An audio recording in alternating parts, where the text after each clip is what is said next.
세계에서 가장 부유한 7나라가 런던의 한 밀실에 모였습니다. 테이블 위에 오름폭탄 같은 안건 하나.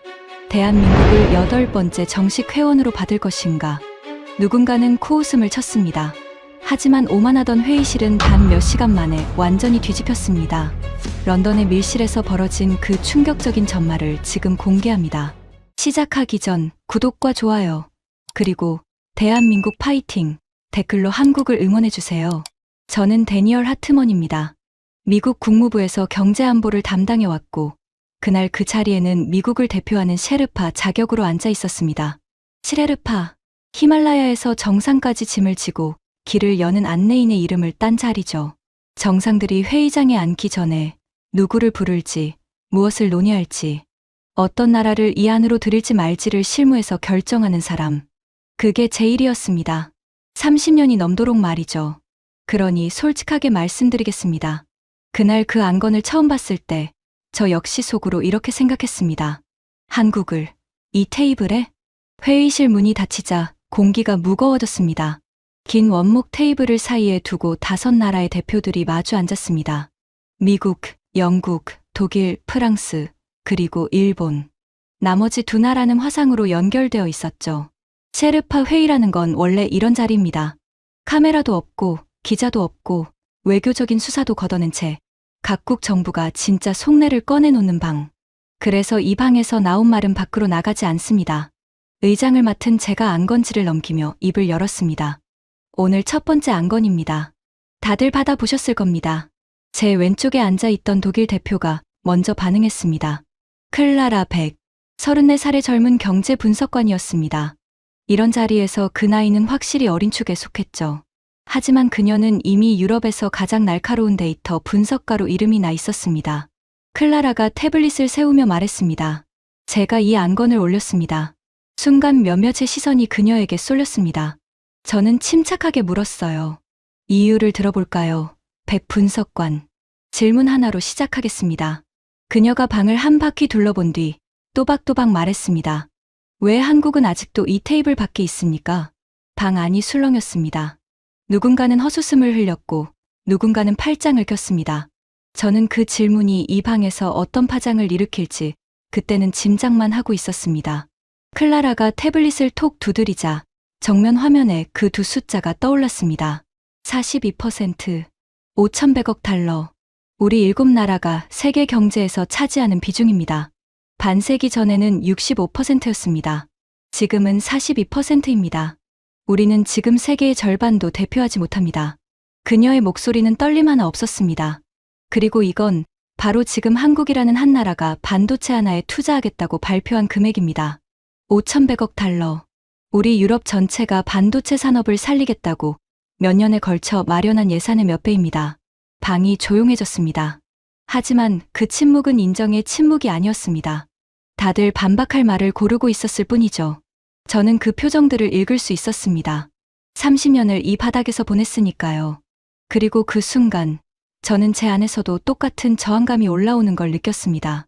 숫자는 숫자고 급은 급이다. 돈을 많이 쓴다고 이 방에 의자가 생기는 건 아니다. 그게 제가 30년 동안 지켜온 신념이었습니다. 사실 그 신념에는 뿌리가 있었습니다. 아주 오래전 제가 이 일을 막 시작했을 무렵의 일입니다. 저는 젊은 실무자로서 아시아 지역에 대한 장문의 정책 메모를 하나 작성한 적이 있었습니다. 그 메모에는 한국이라는 나라에 대한 한 문장이 들어 있었죠. 지금도 토씨 하나 틀리지 않고 기억합니다.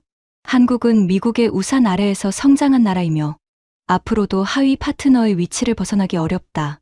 그 메모는 꽤 높은 곳까지 올라갔습니다. 그리고 저는 그 문장 덕분에 이 세계에서 자리를 잡았습니다. 냉정하고 현실적이고 감상에 흔들리지 않는 사람이라는 평가와 함께 말이죠. 그러니 그 안건을 마주한 그날 화면 속 5,100억 달러라는 숫자를 보면서도 제 머릿속에는 30년 전에 제가 쓴 그 한 문장이 먼저 떠올랐습니다. 저는 그 문장을 지키고 싶었습니다. 그건 곧 제 30년을 지키는 일이기도 했으니까요. 저는 헛기침을 하고 회의를 이어갔습니다. 백 분석관의 문제 제기는 접수했습니다. 하지만 이건 숫자만으로 결정할 문제가 아닙니다. 이 테이블은 단순히 부유한 나라들의 모임이 아니에요. 여기에는 오래 쌓아온 질서가 있습니다. 그러자 테이블 끝에서 낮고 건조한 목소리가 끼어들었습니다. 질서, 정확한 단어를 쓰셨습니다. 하트먼 의장. 모두의 시선이 그쪽으로 향했습니다. 영국 대표 에드먼드 콜빌이었습니다. 에드먼드 콜빌. 영국 외무성에서 오랜 세월 고위직을 지낸 인물이었습니다. 은발을 단정하게 넘긴 그는 이런 방에서 늘 마지막에 입을 여는 사람이었죠. 그리고 한 번 입을 열면 방 안의 공기를 자기 쪽으로 끌어가는 재주가 있었습니다. 그가 안경을 고쳤으며 클라라를 향해 말했습니다. 젊은 분석관께서 열정이 대단하시군요. 하지만 열정과 판단은 다른 겁니다. 콜빌은 손끝으로 테이블을 톡톡 두드렸습니다. 이 방이 어떤 방인지 아십니까? 반세기 전 세계가 흔들릴 때 산업화된 문명을 이끄는 나라들이 모여 만든 자리입니다. 규칙을 지키는 나라가 아니라 규칙을 만드는 나라들이 앉는 자리죠. 그런데 지금 무엇을 하자는 겁니까? 아시아의 하청 공장에 이 정상 테이블에 의자를 하나 내주자는 겁니까? 그 말에 몇몇이 낮게 웃었습니다.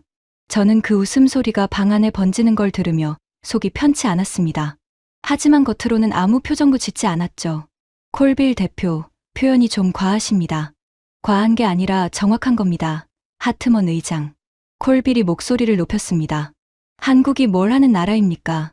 남이 설계한 걸 받아서 조금 더 싸게, 조금 더 빠르게 만들어 파는 나라입니다. 반도체요? 그건 미국이 발명한 겁니다. 자동차요? 독일과 우리가 만든 산업이죠. 한국은 그걸 뒤늦게 따라와서 잘 만든 것뿐입니다. 추격자. 그 이상도 이하도 아닙니다. 첫 번째 편견이었습니다. 한국은 창조하는 나라가 아니라 남의 것을 잘 베끼는 나라라는 것. 콜빌은 거기서 멈추지 않았습니다. 게다가 그 성공이라는 것도 냉정하게 보면 운입니다. 냉전이라는 시대가 있었고 미국이 시장을 열어줬고 값싼 노동력이 있었죠. 조건이 맞아떨어진 겁니다. 자원이 있습니까? 없습니다. 내수 시장이 큽니까? 인구 5천만짜리 나라입니다.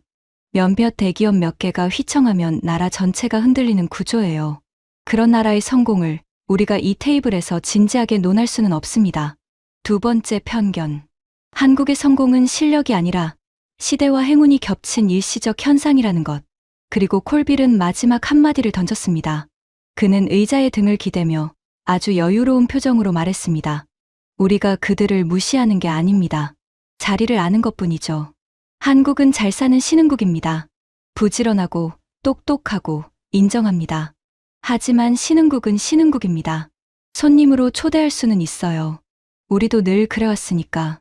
하지만 손님과 주인은 다른 겁니다. 8번째 의자라니. 그건 이 테이블의 격을 스스로 떨어뜨리는 일입니다. 세 번째 편견. 한국은 손님일 뿐 세계의 규칙을 만드는 주인의 자리에 앉을 급은 아니라는 것. 콜빌이 말을 마치자 방 안의 분위기는 한쪽으로 확실히 기울었습니다.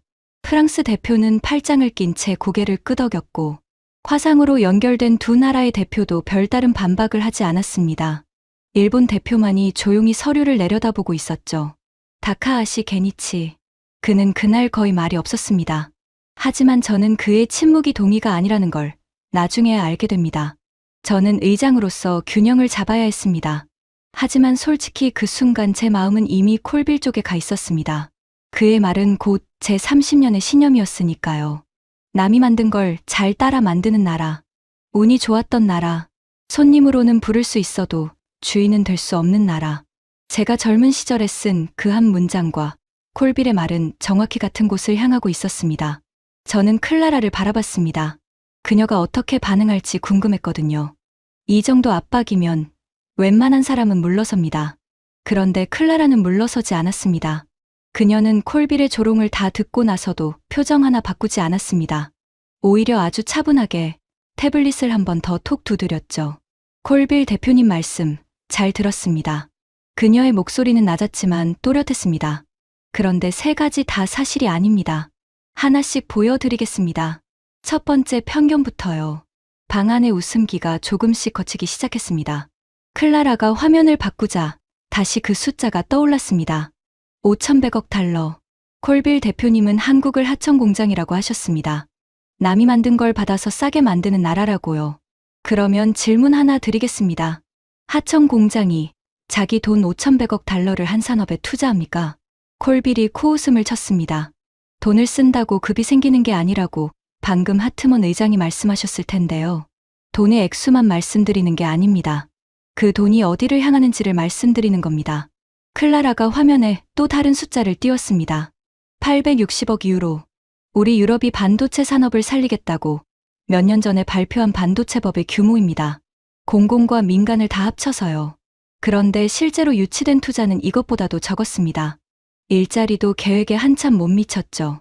우리는 세계 반도체 생산의 20%를 유럽 안에서 담당하겠다고 목표를 세웠습니다. 하지만 현실은 그 반대로 가고 있습니다. 우리 비중은 늘기는커녕 줄고 있어요. 그녀가 두 숫자를 나란히 띄웠습니다. 한쪽은 860억 유로, 다른 한쪽은 5,100억 달러. 보십시오. 유럽 전체가 몇 년에 걸쳐 마련한 예산보다 한국 한 나라가 이번에 쏟아붓겠다는 금액이 몇 배나 큽니다. 이게 무슨 의미인지 아십니까? 방 안이 조용해졌습니다. 이미 세계 반도체 생산의 정점에 서 있는 나라가 격차를 더 벌리려고 이런 돈을 던지는 겁니다. 1등이 2등을 완전히 따돌리려고요. 하청 공장은 이런 결정을 못합니다. 이건 판을 지배하는 자만이 할 수 있는 결정입니다. 콜빌의 얼굴에서 여유가 살짝 흔들렸습니다. 하지만 그는 곧 다시 자세를 고쳐 앉으며 반박했습니다. 과장이 심하시군요. 삼성이니 SK하이닉스니 결국 메모리 반도체 아닙니까? 진짜 첨단은 미국이 쥐고 있어요. 설계는 미국이 하고 장비는 유럽이 만듭니다. 한국은 그걸 받아서 찍어내는 겁니다. 여전히 조립의 영역이에요. 그 메모리 반도체가 없으면 지금 전 세계 인공지능이 멈춥니다. 클라라가 곧바로 받아쳤습니다. 콜빌 대표님, AI 시대의 심장이 뭔지 아십니까? 데이터를 저장하고 옮기는 고성능 메모리입니다. 그리고 그 분야에서 세계 최고는 한국입니다. 미국의 설계 회사도 그 한국산 메모리가 없으면 물건을 완성하지 못합니다. 조립이 아니라 목줄을 쥐고 있는 겁니다. 방 안의 공기가 미묘하게 바뀌기 시작했습니다. 그때였습니다. 그동안 팔짱을 끼고 조용히 듣고만 있던 프랑스 대표가 처음으로 입을 열었습니다. 앙리 라블레, 55살의 노련한 경제 관료였습니다. 그는 이 방에서 가장 균형 잡힌 사람으로 통했죠. 어느 편도 쉽게 들지 않는 냉정한 사람이었습니다. 라블레가 화면을 한참 바라보더니 낮은 목소리로 말했습니다. 잠깐만요. 방 안의 시선이 그에게 모였습니다. 이 숫자를 다시 봐야겠습니다. 그가 화면 속 두 개의 금액을 손끝으로 가리켰습니다. 콜빌 대표, 나는 감정으로 말하는 게 아닙니다.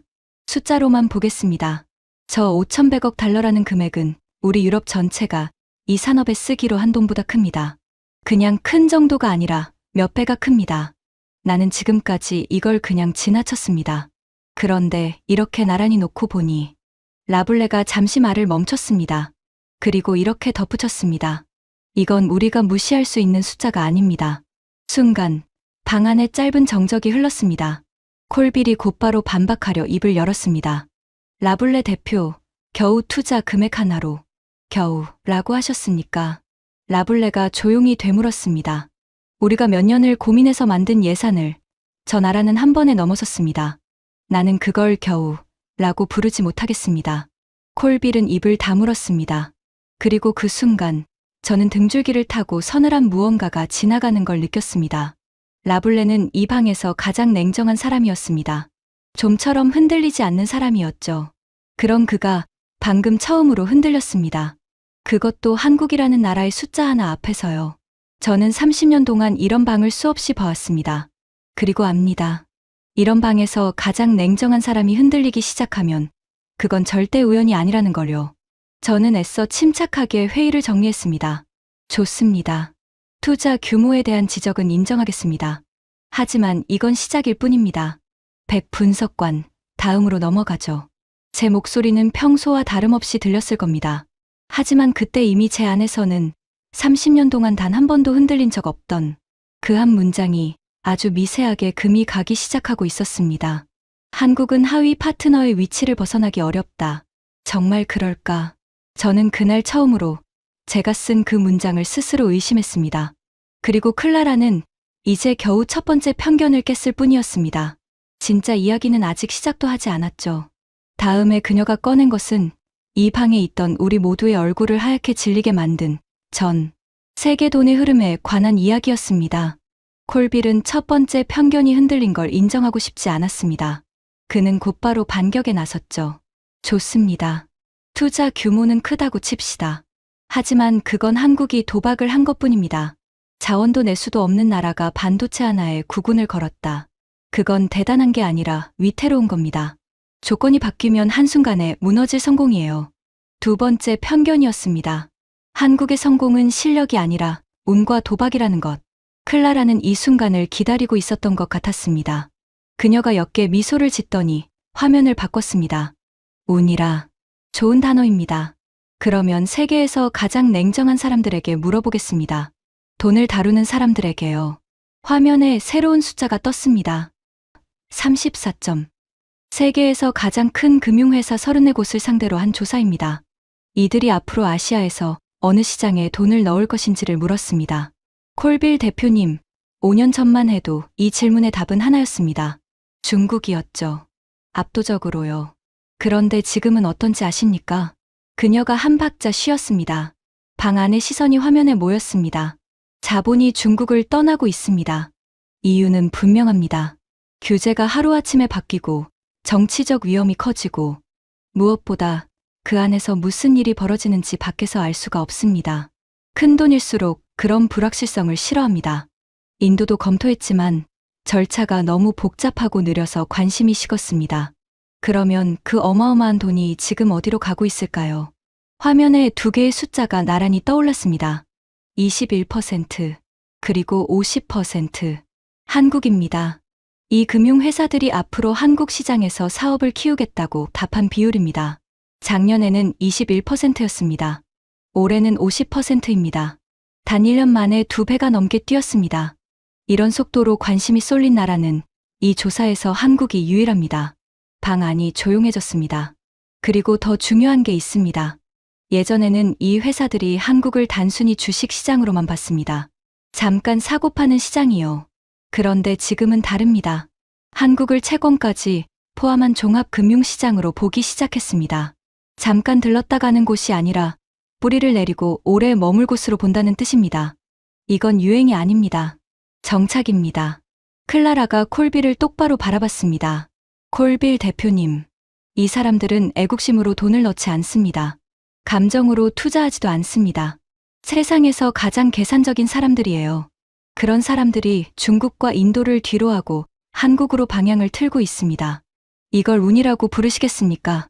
세계에서 가장 똑똑한 돈이 우연히 한 나라로 몰릴 확률이 얼마나 될까요? 콜빌의 얼굴이 조금 굳었습니다. 그래도 그는 물러서지 않았어요. 투자 심리라는 건 유행입니다. 오늘 몰렸다가 내일 빠지는 겁니다. 몇 년 전에는 다들 다른 나라에 열광했어요. 지금 한국이 반짝하는 것뿐입니다. 잠깐의 분위기를 가지고 이 테이블에 자리를 논할 수는 없어요. 반짝이라고 하셨습니까? 그때 낮은 목소리가 끼어들었습니다. 프랑스 대표 앙리 라블레였습니다. 방 안의 시선이 그에게 쏠렸습니다. 그는 잠시 침묵하더니 천천히 입을 열었습니다. 콜빌 대표, 나는 30년 넘게 자본의 흐름을 봐왔습니다. 젊은 시절에는 은행에 있었고 그 다음에는 정부에서 나라의 돈을 다뤘습니다. 그리고 그 오랜 세월 동안 한 가지는 확실히 배웠습니다. 돈은 거짓말을 하지 않는다는 겁니다. 사람은 거짓말을 합니다. 언론도 과장을 합니다. 정치인은 말할 것도 없죠. 하지만 대규모 자본은 그렇지 않아요. 그건 세상의 진짜 방향을 가장 먼저 아는 나침반입니다. 라블레가 화면 속 50%를 바라봤습니다. 반짝하는 유행이라면 저 회사들이 채권까지 들여다볼 이유가 없습니다. 채권은 오래 묻어두는 돈이에요. 잠깐 왔다 갈 생각이면 절대 건드리지 않습니다. 그런데 저들이 한국의 채권 시장을 보기 시작했다는 건 이 돈이 오래 머물 작정이라는 뜻입니다. 그 나침반이 지금 한국을 가리키고 있습니다. 나는 이걸 유행이라고 부르지 못하겠습니다. 이건 이동입니다. 세계 자본의 무게 중심이 통째로 옮겨가고 있는 겁니다. 그리고 그는 고개를 돌려 저를 바라봤습니다. 하트먼 의장. 나는 오늘 이 안건에 대한 내 입장을 바꾸겠습니다. 한국은 진지하게 논의할 가치가 있습니다. 아니, 논의하지 않는 게 오히려 직무유기입니다. 방 안에 작은 파문이 일었습니다. 가장 냉정하기로 소문난 프랑스 대표가 처음으로 한국 쪽으로 넘어간 순간이었습니다. 저는 그 장면을 지켜보며 손끝이 미세하게 떨리는 걸 느꼈습니다. 이건 그냥 한 사람의 의견 변화가 아니었어요. 방 안의 저울이 처음으로 기울기 시작한 겁니다. 라블레 옆에 앉아있던 그의 보좌관도 상관의 말에 조용히 고개를 끄덕였습니다. 화상화면 너머의 몇몇 얼굴에도 미묘한 변화가 스쳤습니다. 콜빌만이 여전히 팔짱을 낀 채였습니다. 하지만 그의 얼굴에서는 아까 같은 여유가 사라져 있었습니다. 그는 자기 편이 하나둘 줄어드는 걸 느끼고 있었죠.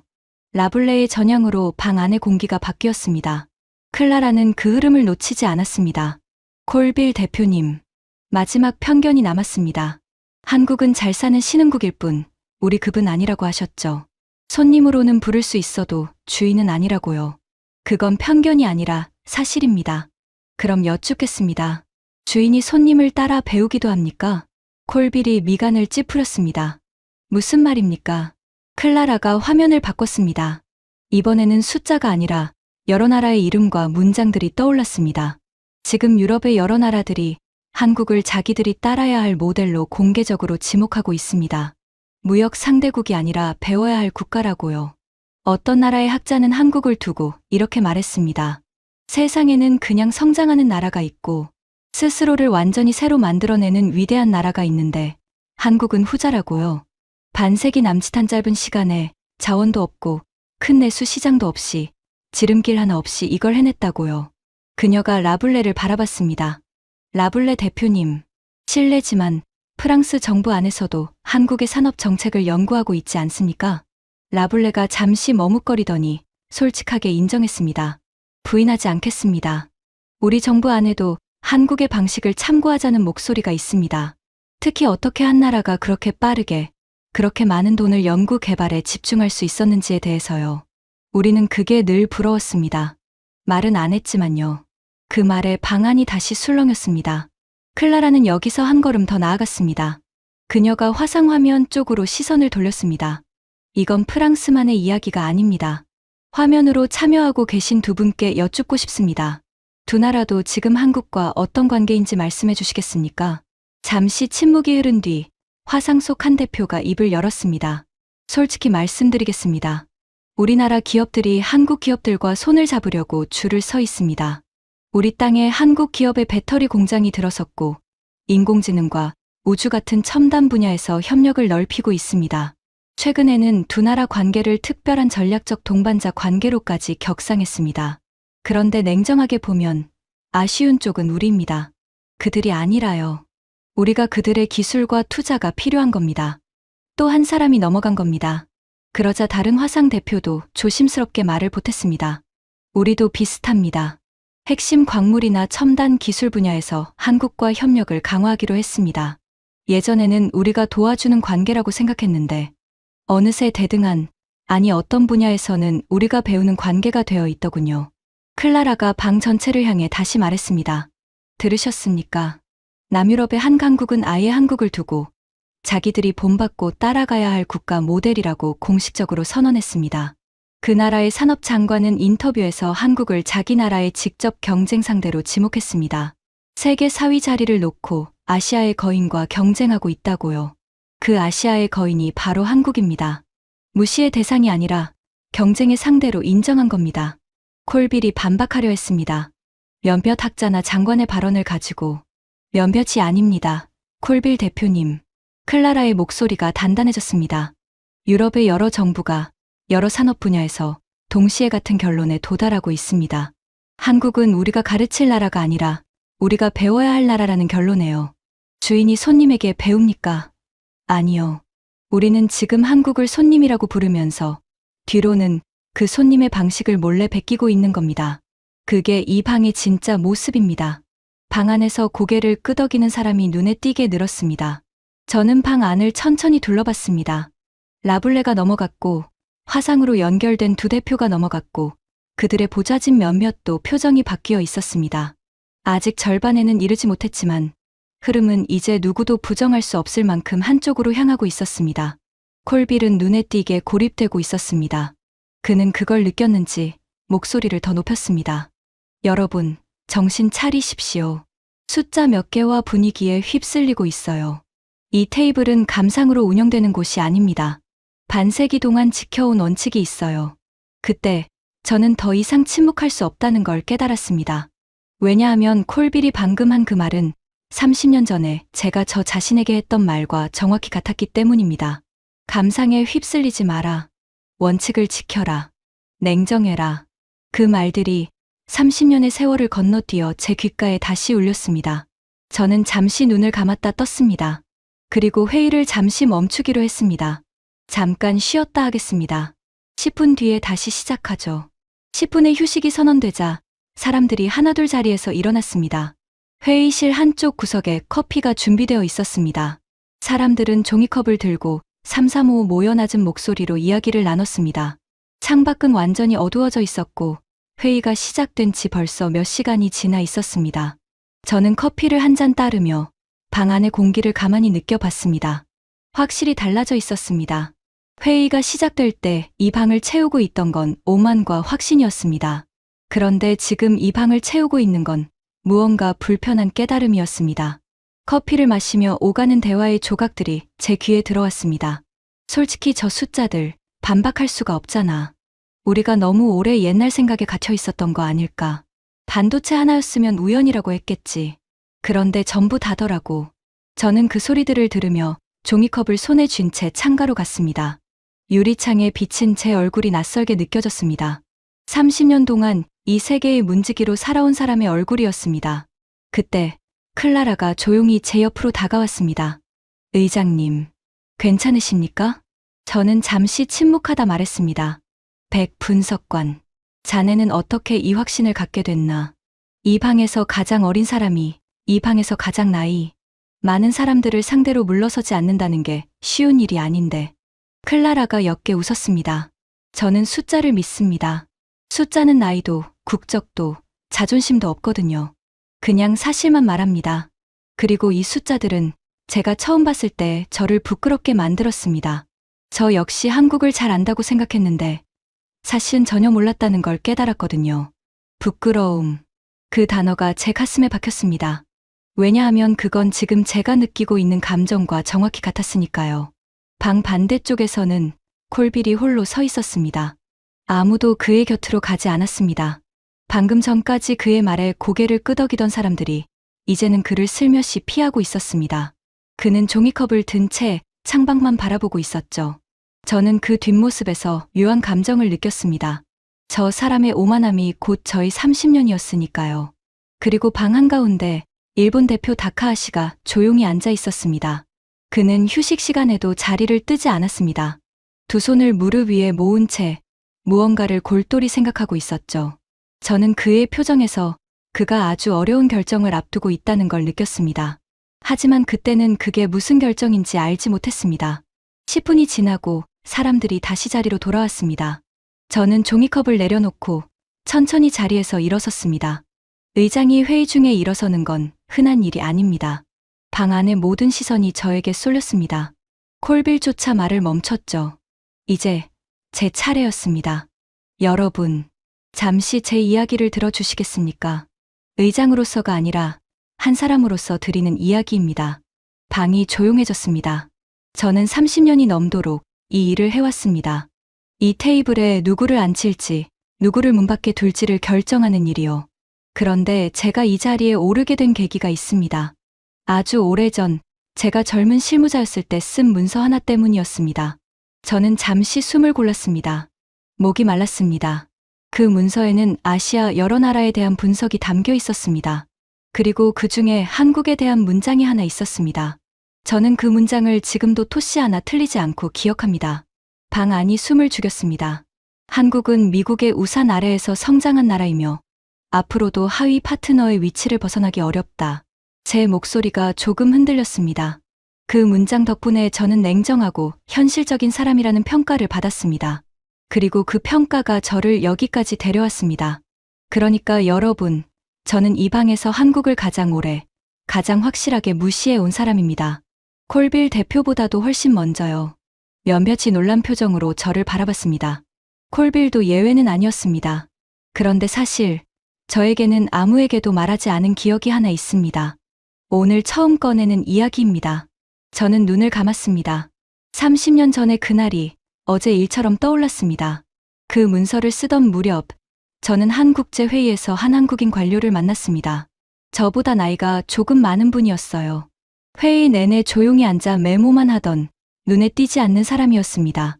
그런데 회의가 다 끝나고 다들 자리를 뜬 뒤에 그분이 저에게 조용히 다가와 이렇게 말했습니다. 제 목소리가 낮아졌습니다. 하트먼 씨, 지금은 우리가 배우는 입장입니다. 우리는 아직 가진 게 없고 여러분에게 많은 걸 빚지고 있습니다. 하지만 언젠가는 우리가 이 테이블에 앉게 될 겁니다.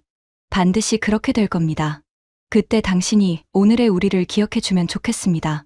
저는 잠시 말을 멈췄습니다. 방 안은 완전한 정적이었습니다. 저는 그때 속으로 웃었습니다. 겉으로는 예의상 고개를 끄덕이고 악수를 했지만 마음속으로는 이렇게 생각했죠. 원조를 받던 나라가 이제 겨우 공장 몇 개 세운 나라가 무슨 꿈 같은 소리를 하는가. 저 사람은 현실을 모르는구나. 그리고 저는 사무실로 돌아와 바로 그 문장을 썼습니다. 한국은 하위 파트너의 위치를 벗어나기 어렵다고요. 저는 눈을 뜨고 방 안을 둘러봤습니다. 그런데 여러분, 30년이 지난 지금 우리는 바로 그 나라를 이 테이블에 앉힐지 말지를 놓고 회의를 하고 있습니다. 그 사람의 말이 토씨 하나 틀리지 않고 맞았던 겁니다. 꿈 같은 소리를 한 건 그 사람이 아니었습니다. 현실을 모른 건 그 사람이 아니라 저였습니다. 제 목소리가 잠겼습니다. 눈시울이 뜨거워지는 걸 느꼈지만 저는 애써 참았습니다. 저는 그분의 이름도 이제 기억하지 못합니다. 명함을 어디에 뒀는지도 모르겠어요. 30년 동안 단 한 번도 다시 떠올린 적이 없었으니까요. 그런데 오늘 이 방에서 저 숫자들을 보는 순간 그분의 얼굴이 떠올랐습니다. 조용하지만 확신에 찬 그 눈빛이요. 그분은 알고 있었던 겁니다. 자기 나라가 어디로 가고 있는지를. 정작 몰랐던 건 세상을 다 안다고 자만하던 저였습니다. 방 안에 누구도 입을 열지 못했습니다. 라블레는 눈을 감았고 클라라는 조용히 저를 바라보고 있었습니다. 화상 화면 너머의 대표들도 고개를 숙였습니다. 콜빌마저 아무 말도 하지 못했습니다. 저는 다시 자리에 앉으며 마지막으로 이렇게 말했습니다. 저는 오늘 30년 전에 저와 마주하고 있습니다. 그리고 이제는 인정할 준비를 하고 있습니다. 백 분석관, 계속해 주십시오. 이번에는 끝까지 하나도 빠짐없이 듣겠습니다. 그 순간 회의실의 공기가 완전히 바뀌었습니다. 조롱과 오만으로 시작했던 그 방은 이제 무언가를 마주할 준비가 된 방이 되어 있었습니다. 클라라는 잠시 저를 바라보다가 조용히 고개를 끄덕였습니다. 그리고 화면을 다시 채웠습니다. 의장님 말씀에 하나만 덧붙이겠습니다. 우리는 지금까지 한국을 한 가지 분야로만 봐왔습니다. 반도체를 잘하는 나라. 그런데 진짜 무서운 건 그게 아닙니다. 그녀가 화면에 여러 개의 숫자를 한꺼번에 띄웠습니다. 한국이 진짜 무서운 건 한 분야가 아니라 거의 모든 분야에서 동시에 정상에 올라 있다는 겁니다. 하나씩 보여드리겠습니다. 마음 단단히 잡으십시오. 첫 번째 숫자에 불이 들어왔습니다. 연구 개발입니다. 한국은 나라 전체 경제 규모의 5.13%를 연구 개발했습니다. 이건 전 세계에서 두 번째로 높은 수준입니다. 한국보다 앞선 나라는 단 하나뿐인데 그 나라는 대부분이 국방 관련 투자라 성격이 완전히 다릅니다. 순수하게 산업 기술을 위한 연구 개발이라면 사실상 한국이 세계 1위입니다. 콜빌이 뭔가 말하려 했지만 클라라가 손을 살짝 들어 막았습니다. 더 놀라운 건 그 다음입니다. 그 연구 개발비의 4분의 3이 정부가 아니라 민간 기업에서 나옵니다. 이게 무슨 뜻인지 아십니까? 국가가 억지로 끌고 가는 게 아니라 기업들이 스스로 기술을 생존의 문제로 여기고 돈을 쏟아붓고 있다는 겁니다. 위에서 시켜서가 아니라 아래에서부터 혁신이 끌어오르는 나라예요. 이런 나라는 정권이 바뀌어도 위기가 와도 쉽게 무너지지 않습니다. 혁신이 체질에 새겨져 있으니까요. 두 번째 숫자, 세계 혁신 지수. 한국은 늘 세계 최상위권에 자리 잡고 있습니다. 남을 따라가는 나라가 아니라 새로운 걸 가장 먼저 시작하는 나라라는 뜻입니다. 콜빌 대표님이 말씀하신 추격자가 아니라 이제는 남들이 한국을 추격하는 겁니다. 세 번째 숫자, 반도체입니다. 세계에서 만들어지는 반도체 3개 중 하나가 한국산입니다. 특히 인공지능 시대의 핵심인 고성능 메모리 분야에서는 세계 최고입니다. 지금 전 세계가 인공지능에 열광하고 있죠. 그런데 그 인공지능의 두뇌를 움직이려면 한국산 메모리가 반드시 있어야 합니다. 이건 조립의 규모가 아니라 목줄을 쥔 지배의 규모입니다. 콜빌의 표정이 점점 어두워졌습니다. 하지만 클라라는 멈추지 않았습니다. 여기서 끝이 아닙니다. 조선입니다. 네 번째 숫자에 불이 들어왔습니다. 세계에서 가장 만들기 어려운 배, 가장 비싼 배는 한국이 만듭니다. 액화 천연가스를 실어 나르는 초대형 운반선, 거대한 컨테이너선 같은 고부가 가치, 선박 분야에서 한국은 세계 1위입니다. 값싼 배는 다른 나라도 만들 수 있어요. 하지만 기술의 정점에 있는 배는 결국 한국으로 옵니다. 다섯 번째 숫자, 배터리입니다. 전기차 시대의 심장이죠. 세계 전기차 배터리 시장에서 한국 기업들이 차지하는 비중은 압도적입니다. 우리 유럽의 자동차 회사들이 한국 배터리 없이는 전기차를 제대로 만들지 못하는 상황입니다. 그리고 클라라는 마지막 화면을 띄웠습니다. 이번에는 숫자가 아니었습니다. 그리고 이건 여러분이 가장 예상하지 못한 분야일 겁니다. 문화입니다. 한국의 노래, 드라마, 영화가 전 세계 젊은 세대를 사로잡고 있습니다. 이제 세계의 젊은이들은 한국어를 배우고 한국 음식을 먹고 한국 문화를 동경합니다. 어떤 사람은 한국을 두고 세계의 감정을 움직이는 나라라고 부릅니다. 기술로 세계의 산업을 쥐고 동시에 문화로 세계의 마음을 쥔 나라. 역사상 이런 나라가 몇이나 있었습니까? 그녀가 마지막으로 국방 이야기를 꺼냈습니다. 게다가 이건 그냥 잘 사는 나라의 이야기가 아닙니다. 한국은 지금 우리 유럽의 나토 회원국들에게 미국 다음으로 많은 무기를 공급하는 나라가 되었습니다. 탱크, 자주포, 다연장 로켓까지요. 우리 유럽의 안보 일부가 이미 한국의 방위 산업에 기대고 있습니다. 우리를 지켜주는 힘의 일부가 한국에서 온다는 겁니다. 방 안이 완전히 조용해졌습니다. 보이십니까? 반도체 하나가 아닙니다. 연구 개발도, 혁신도, 조선도, 배터리도, 문화도, 국방도 전부 동시에 세계 최상위입니다. 한 분야가 잘 되는 건 운일 수 있습니다. 두세 분야면 실력일 수 있습니다. 하지만 거의 모든 분야가 동시에 정상에 오르는 건 운도 실력도 아닙니다. 그건 그 나라의 체질입니다. 그 나라가 원래 그렇게 생겨먹은 나라라는 뜻입니다. 라블레가 나지막이 중얼거렸습니다. 이건 반박할 수가 없군.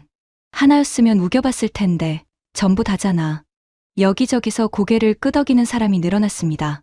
아까까지 콜빌 편이던 실무진 대부분도 이제는 화면에서 눈을 떼지 못하고 있었습니다. 방 안의 저울은 이미 완전히 한쪽으로 기울어 있었습니다. 콜빌은 궁지에 몰렸습니다. 그리고 궁지에 몰린 사람이 마지막으로 꺼내는 카드를 꺼냈습니다. 논리가 아니라 감정이었습니다. 우리도 노력했습니다. 그의 목소리가 처음으로 갈라졌습니다. 우리 영국도 유럽도 밤낮 없이 일했어요. 우리도 밤을 새웠고 우리도 최선을 다했습니다. 그런데 왜 우리가 이렇게 밀려야 합니까? 왜 저 작은 나라 하나 때문에 우리가 반세기 동안 지켜온 이 테이블의 질서를 바꿔야 하냐는 말입니다. 이건 공정하지 않습니다. 그건 반박이 아니었습니다. 항변이었죠. 그리고 항변이 나왔다는 건 논리로는 이미 완전히 졌다는 뜻이었습니다. 방 안의 사람들은 그걸 알고 있었습니다. 이제 남은 건 시간 문제였습니다. 그런데 그 마지막 매듭을 짓기 전에 아무도 예상하지 못한 인물이 조용히 손을 들었습니다. 그동안 단 한마디도 하지 않았던 일본 대표였습니다. 다카하시 게니치.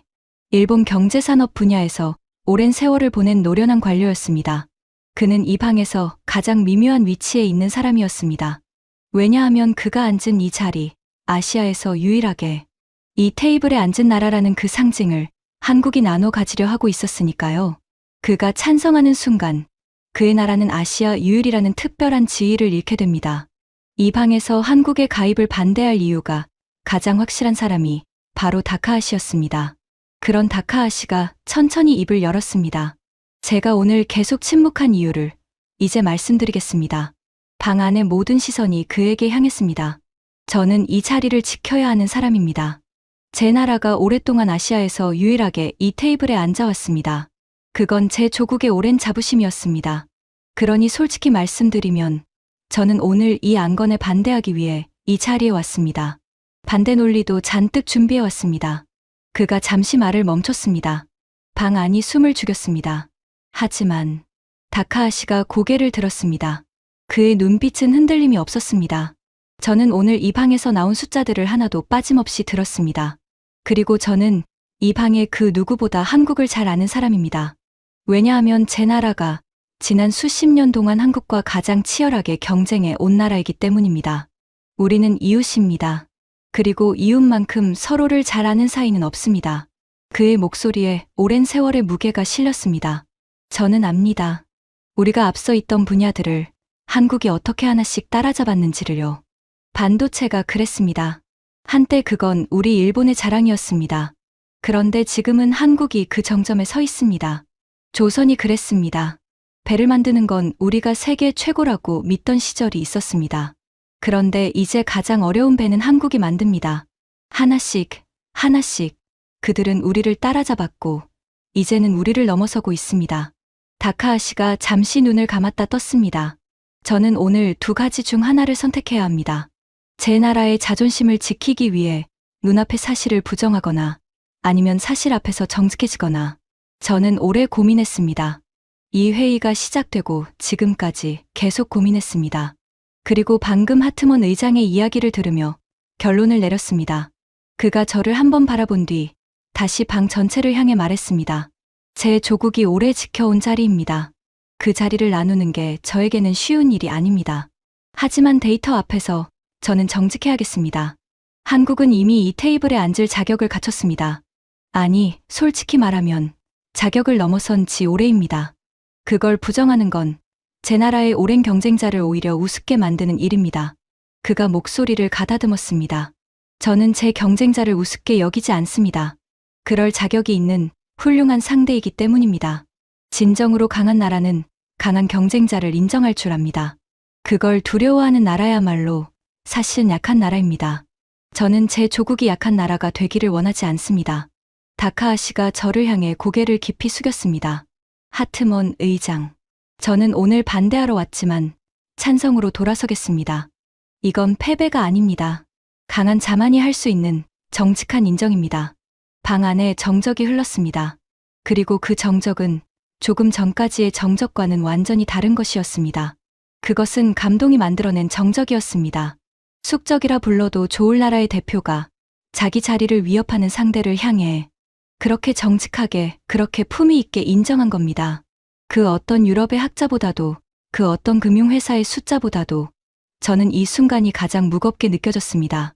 등줄기를 타고 뜨거운 무언가가 지나갔습니다. 저는 방 안을 천천히 둘러봤습니다. 라블레가 넘어갔고, 화상으로 연결된 대표들이 넘어갔고, 다카하시가 넘어갔고, 실무진의 대부분이 이제 고개를 끄덕이고 있었습니다. 조금 전까지 오만과 확신으로 가득했던 이 방에서 이제 한국의 자격을 의심하는 사람은 거의 남지 않았습니다. 이제 이 넓은 방에서 끝까지 홀로 버티는 사람은 단 한 명뿐이었습니다. 에드먼드 콜빌. 그는 외딴 섬처럼 혼자였습니다. 얼굴은 창백했고 종이컵을 쥔 손끝은 미세하게 떨리고 있었습니다. 방금 전까지 이 방의 공기를 지배하던 사람이 이제는 아무도 편들어 주지 않는 처지가 되어 있었습니다. 저는 그를 바라봤습니다. 그리고 그 순간 깨달았습니다. 이 마지막 한 사람이 무너지는 순간 이 회의는 결론에 도달한다는 것을요. 콜빌이 천천히 고개를 들었습니다. 그의 눈에는 조금 전까지의 오만이 아니라 두려움이 서려 있었습니다. 평생을 믿어 온 세계가 눈앞에서 무너질 때 사람의 눈에 떠오르는 바로 그 두려움이었습니다.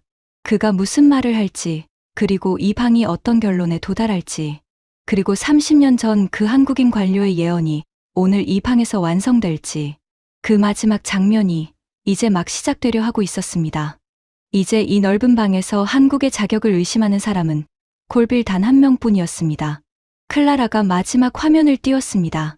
그동안 보여준 그 어떤 숫자보다 무거운 두 개의 숫자였습니다. 마지막으로 하나만 더 보여드리겠습니다. 이건 한국에 대한 숫자가 아닙니다. 우리 자신에 대한 숫자입니다. 화면의 65%와 42%가 나란히 떠올랐습니다. 반세기 남짓 전 이 모임이 처음 만들어졌을 때 우리 7나라는 전 세계 경제의 약 3분의 1을 차지하고 있었습니다. 65%요. 그래서 우리에게는 세계를 대표해 결정을 내릴 자격이 있었습니다. 그런데 지금은 어떻습니까? 그녀가 42%를 가리켰습니다. 42%입니다. 우리는 이제 세계의 절반도 대표하지 못합니다. 세계 경제의 절반 이상이 이 테이블 밖에 있습니다. 그런데도 우리는 여전히 이 방에 앉아 세계의 미래를 정하고 있습니다. 방 안이 무겁게 가라앉았습니다. 콜빌 대표님, 냉정하게 생각해 보십시오. 세계를 대표하지 못하는 테이블이 세계의 규칙을 정할 수 있습니까? 우리가 한국을 문 밖에 세워두는 건 이 클럽의 격을 지키는 일이 아닙니다. 오히려 이 클럽을 세상과 상관없는 박물관으로 만드는 일입니다. 아무리 화려해도 현실을 담지 못하는 모임은 결국 유물이 됩니다. 콜빌은 한참을 말이 없었습니다. 그의 얼굴은 종이장처럼 하얗게 질려 있었고 이마에는 식은땀이 배어 있었습니다. 그러다 그가 천천히 입을 열었습니다. 목소리는 갈라져 있었죠. 그러면 그 다음은 어떻게 됩니까? 한국을 받으면 그 다음엔 또 어느 나라를 받습니까? 이러다 이 테이블이 무슨 의미가 있겠습니까? 우리가 반세기 동안 지켜온 것이 이렇게 한순간에 무너지는 겁니까? 그건 마지막 발버둥이었습니다. 논리가 아니라 무너지는 사람이 붙잡는 마지막 지푸라기였죠. 저는 그 순간 자리에서 다시 일어섰습니다. 콜빌 대표, 그 질문에는 제가 답하겠습니다. 이 테이블의 문을 30년 넘게 지켜온 사람으로서요. 방 안의 모든 시선이 저에게 모였습니다.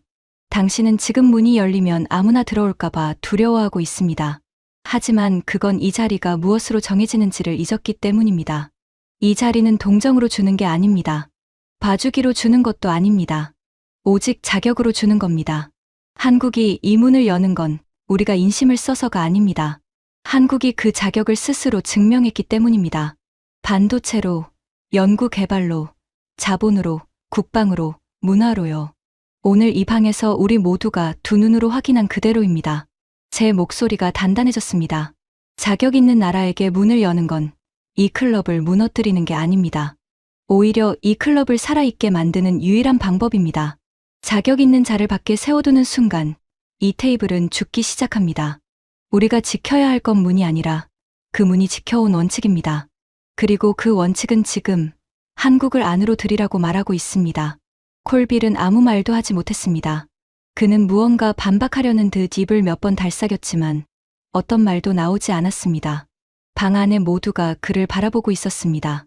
조금 전까지 이 방의 공기를 지배하며 아시아의 하청 공장 운운하던 그 사람이 이제는 반박할 한마디조차 찾지 못하고 있었습니다.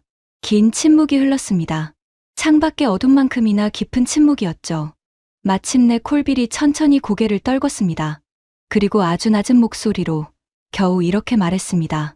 제가 틀렸군요. 그 한마디가 방 안에 떨어졌습니다. 저는 오늘 이 방에 오만함을 들고 들어왔습니다. 반세기 전의 지도를 손에 쥐고 지금의 세상을 재려했습니다. 부끄럽습니다. 더 할 말이 없습니다. 저도 찬성하겠습니다. 그가 의자에 힘없이 몸을 기댔습니다. 마지막까지 버티던 성벽이 마침내 무너진 순간이었습니다.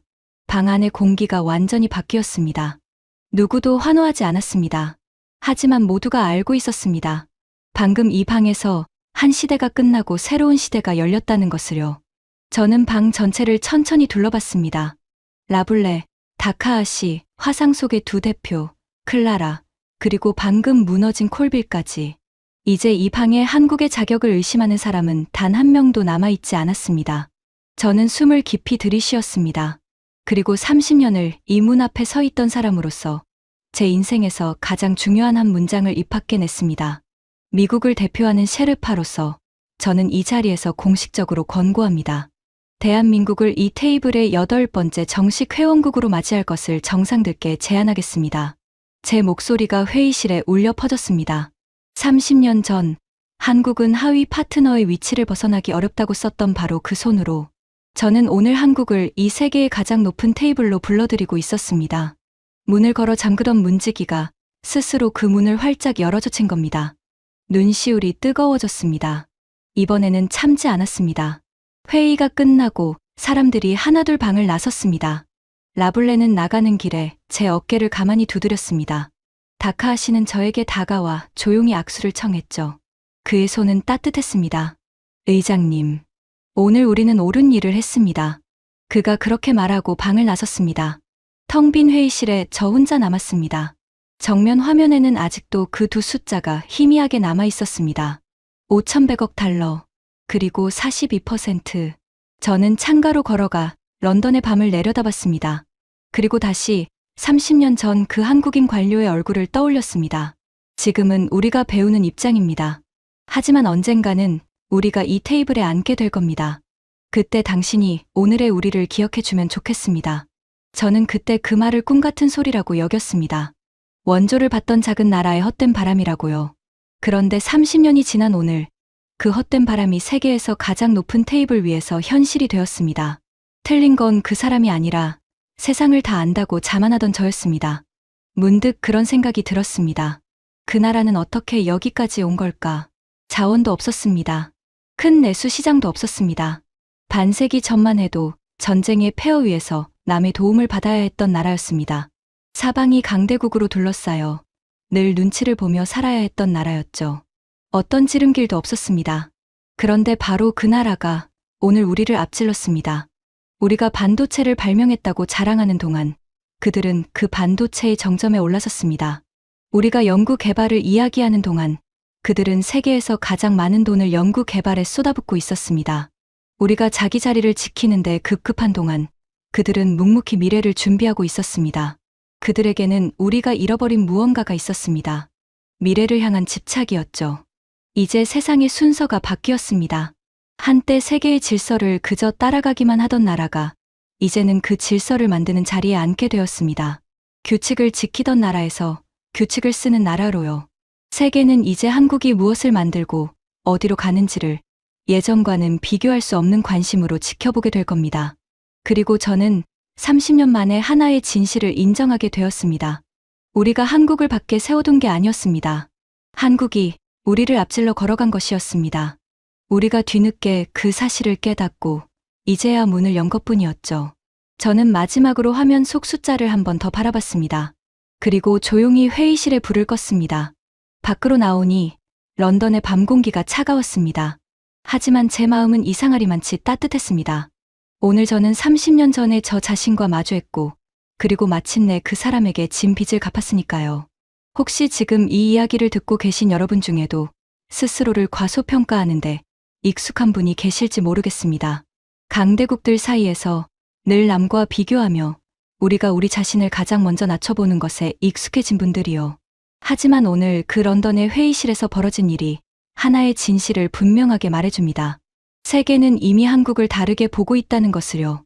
우리가 우리 자신을 의심하는 사이에도 세계는 조용히 한국을 그들의 가장 높은 자리로 불러들이고 있다는 것을요. 대한민국은 더 이상 세계의 순서를 뒤따라가는 변방의 나라가 아닙니다. 세계가 그 결정을 기다리고 그 움직임에 반응하는 중심의 나라가 되었습니다.